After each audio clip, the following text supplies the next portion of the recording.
ایاز محمود غزنوی کا انتہائی فرما بردار نوکر تھا۔ وہ اس قدر فرما بردار تھا کہ محمود ایاز کے محاورے مشہور ہو گئے۔ ایک دفعہ محمود غزنوی نے اپنے دربار میں اپنے وزیروں اور مشیروں کو بلایا اور انہیں اپنے ہاتھ سے خربوزہ کاٹ کر دینے لگا، اور ساتھ ساتھ کہتا جاتا کہ اسے کھاؤ اور بتاؤ یہ کیسا ہے۔ ایک مشیر نے ابھی منہ میں ڈالا ہی تھا کہ اگل دیا اور برا سا منہ بنا لیا۔ دوسرے نے بھی ایسا ہی کیا، تیسرے نے بھی بالکل ایسا ہی طرز عمل اپنایا۔ جب ایاز کے پاس خربوزے کا ٹکڑا پہنچا تو اس نے مسکراتے ہوئے اس کو کھا لیا۔ محمود نے سب سے پوچھا کہ بتاؤ تو صحیح یہ خربوزہ کیسا تھا؟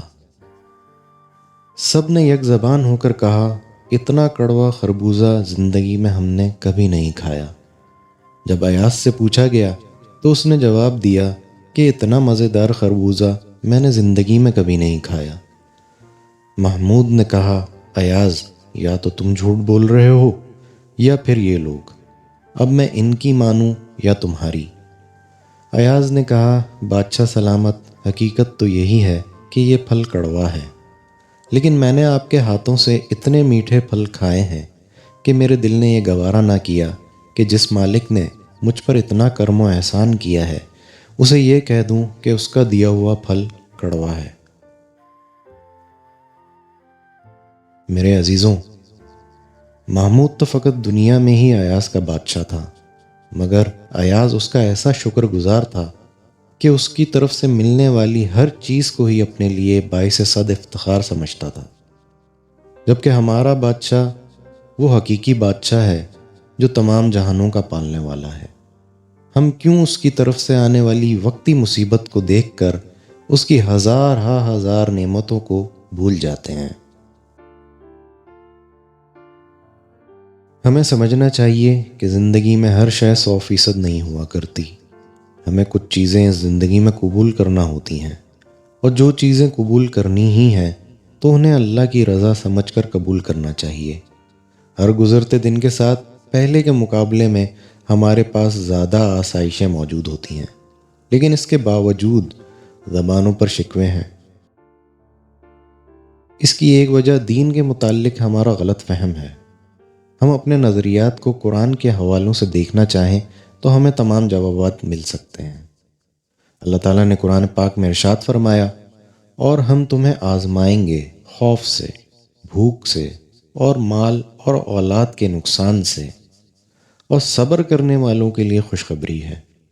وہ لوگ جب انہیں کوئی مصیبت پہنچتی ہے تو وہ کہتے ہیں بے شک یہ اللہ کی طرف سے ہے اور ہم نے اسی کی طرف لوٹ کر جانا ہے۔ ان لوگوں پر اللہ کی رحمت ہے اور سلامتی، اور یہی ہدایت پانے والے ہیں۔ سورۃ البقرہ آیت نمبر 155۔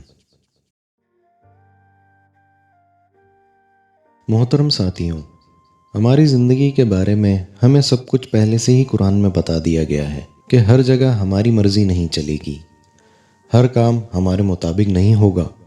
جب سب کچھ ہمارے مطابق نہیں ہونا تو پھر کیوں نہ اللہ تعالیٰ کی رضا پر راضی رہا جائے۔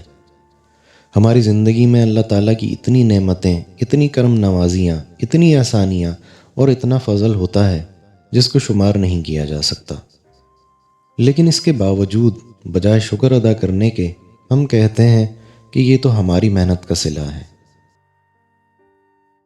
دوسری طرف اگر ہمیں تھوڑی سی تکلیف آتی ہے تو ہم فوری طور پر کہنا شروع کر دیتے ہیں کہ ہمارے ہی ساتھ ایسا کیوں ہونا تھا۔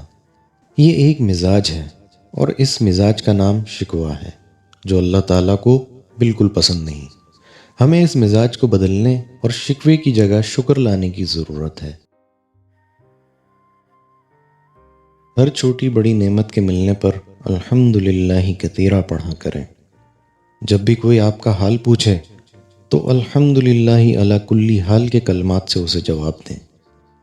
اس سے ہمارے اندر عاجزی و انکساری پیدا ہوگی، جو ہمارے رب کو بہت پسند ہے۔